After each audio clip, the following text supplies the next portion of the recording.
Hello guys, welcome to study with Nitika. आज हमारा दोबारा नया टॉपिक आ चुका है, कॉज ऑफ लर्निंग डिसेबिलिटी। ये टॉपिक भी सीटेट के एग्ज़ाम में पूछा गया है और ये ऐसे देखने को मिलता है कि इनमें से कौन कौन से लर्निंग डिसेबिलिटी के कॉज हो सकते हैं, कौन सी चीज़ें लर्निंग डिसेबिलिटी को प्रमोट कर सकती हैं।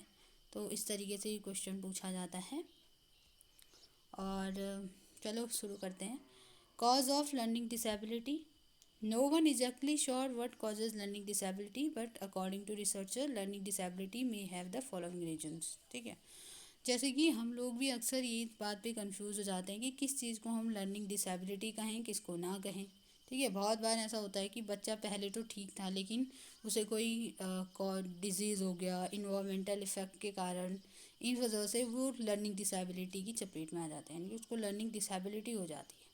ठीक है, हो सकता है बच्चा पहले अच्छा रहा हो, उसके साथ कोई एक्सीडेंट हो गया हो, उसको मेमोरी की प्रॉब्लम हो गई हो, तो उसको मेमोरी वाली लर्निंग डिसेबिलिटी हो गई। अब वो अपने ब्रेन से ढंग से काम नहीं कर पा रहा है। ठीक है, तो इस तरीके की चीज़ें होती रहती हैं। तो कौन कौन सी चीज़ें हैं, फिर भी रिसर्चर्स ने कुछ रीजंस बताए हैं लर्निंग डिसेबिलिटी के लिए, वो हम देखेंगे। फर्स्ट वो कहते हैं कि जेनेटिक इन्फ्लुएंस। ठीक है, ऐसा हो सकता है कि फैमिली में किसी को लर्निंग डिसेबिलिटी हो और वही चीज़ आगे चल रही हो।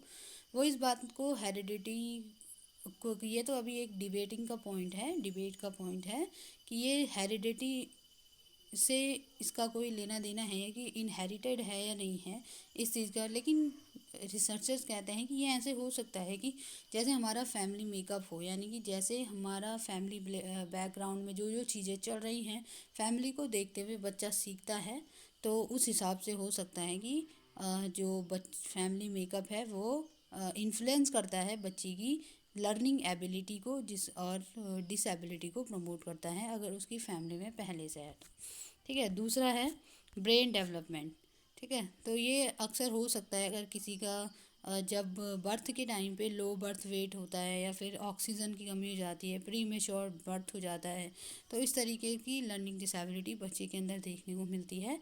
सिंपल बात यह है कि अगर बच्चे का प्री मेच्योर जो प्री नेटल जो डेवलपमेंट है ब्रेन का, अगर वो ढंग से नहीं होता है, या फिर कभी ऐसा भी हो सकता है कि बच्चों को हेड इंजरी हो जाती है और जिस वजह से भी जो लर्निंग डिसेबिलिटी है उसका डेवलप होने का खतरा लगातार बना हुआ होता है। ठीक है, तो हमने ये बात मैंने पहले भी कही कि लर्निंग डिसेबिलिटी के कॉज एग्जैक्ट नहीं पता, और ऐसा भी हो सकता है कि बर्थ के टाइम लर्निंग डिसेबिलिटी हो ना, जैसे जैसे बच्चा बड़ा हुआ कोई इंसिडेंट उसके साथ हो जाता है, उसे हेड इंजरी हो जाती है, तो उस वजह से भी ये चीज़ें हो सकती हैं।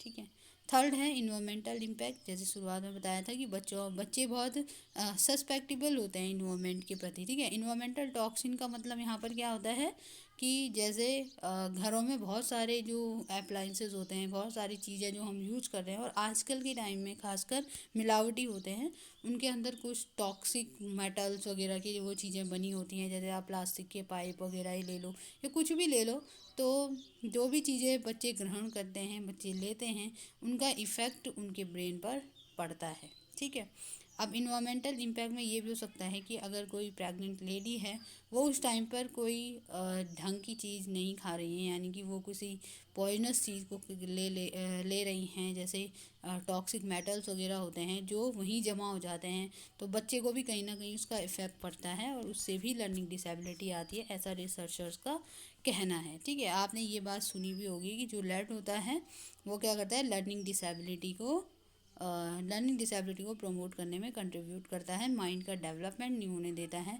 और जो हमारी अर्ली लाइफ होती है, यानी कि जैसे बच्चे का बर्थ होता है उस टाइम अगर उसे न्यूट्रिशन भी ढंग से नहीं मिल रहा है, तो वो अपनी कैपेसिटीज़ को ढंग से डेवलप नहीं कर पाता है बाद में, जिनको हम डिसेबिलिटी कहते हैं। ठीक है, थर्ड लास्ट है मिनिमल ब्रेन डिसफंक्शन। ठीक है, अब डिसफंक्शन से आप समझ ही रहे होंगे कि ब्रेन ढंग से काम नहीं कर रहा है, लेकिन इसका मतलब ये नहीं कि ब्रेन को कुछ डैमेज हो रखा है। ठीक है, नहीं, बल्कि क्या होता है, कभी कभी बहुत हाई फीवर हो जाता है, हेड इंजरी हो जाती है, इंट्रा यूटेराइन इन्वायरमेंट जो होता है, जैसे अभी मैंने बताया कि मदर क्या कर देती है, कोई भी ऐसे टॉक्सिक चीज़ें ले लेती है जिस वजह से बच्चे पर प्रभाव पड़ता है, या फिर प्री मेच्योर डेथ हो गया, एनोक्सिया हो गया, फिजिकल ट्रॉमा की वजह से, जैसे कहा था ना, और कॉन्स्टिट्यूशनल जेनेटिक जो भी है, न्यूरोलॉजिकल है, न्यूरोकेमिकल डिसफंक्शन है, कुछ भी तरीके का जो डिसफंक्शन होता है वो मिनिमल ब्रेन डिसफंक्शन के अंदर आता है, जिसके बाद बच्चे को लर्निंग डिसेबिलिटी हो जाती है।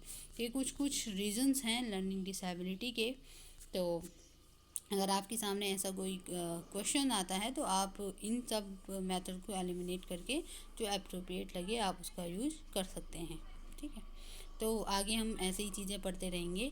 और जो हमारे ये वीडियोस मैं बना रही हूँ, जो भी नोट्स, जो भी हमारा कोर्स है, सिलेबस है, ये आगे आने वाले टीचिंग एप्टीट्यूड का जो एग्ज़ाम होते हैं, जिनमें टीचिंग एप्टीट्यूड के क्वेश्चन पूछे जाते हैं टीचिंग एग्ज़ाम में, ये उन चीज़ों के लिए बहुत ज़्यादा इम्पॉर्टेंट है। तो हम इन सभी के प्रॉपर नोट्स तैयार करके आप लोगों को के लिए लाते रहेंगे। और प्लीज़ कमेंट, जो भी इस वीडियो को देखता है वो कमेंट करके बता दें कि क्या क्या सजेशंस हमें दें, ताकि हम इस वीडियो की क्वालिटी और जो कंटेंट क्वालिटी है उसको और ज़्यादा इम्प्रूव कर सके और हमारे पढ़ाने की क्वालिटी जो है वो भी इम्प्रूव हो सके। Thank you.